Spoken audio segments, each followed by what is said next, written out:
The UK regards the Forest Europe as the primary intergovernmental process for forests and for forestry.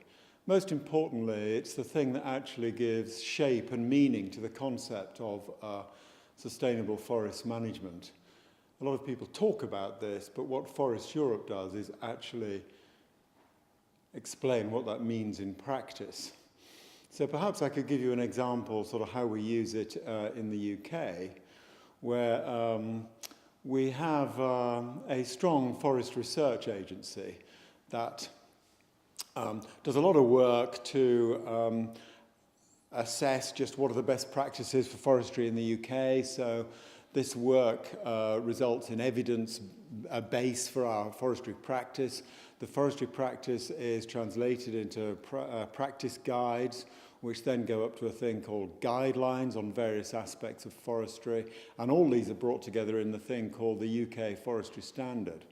And the UK Forestry Standard relates directly to the Forest Europe criterion indicators and all the things. So there's a complete linkage really between what Forest Europe does and what it asks for in terms of sustainable forest management and what we do at ground level. The other thing it does, of course, is provide a regulatory template, because we are very keen to encourage all our forest areas to be managed through forest plans, and we need something to assess the forest plans against. So having Forest Europe in the background is something which gives us that sort of framework against which to regulate things.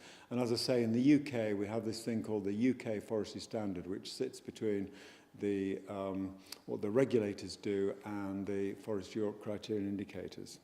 The UK has participated in Forest Europe really from its outset. We've also participated in a lot of the working groups, and we feel that it's placed forestry as a sector very well in relation to developing challenges. It's important to remember, of course, that Forest Europe actually predates the Rio conference on the Earth Summit, it was called, the Rio Conference on Sustainability. So forestry was sort of ahead of the game, and things like the Forest Europe criterion indicators enable us to have the right tools to tackle these challenges when they come along.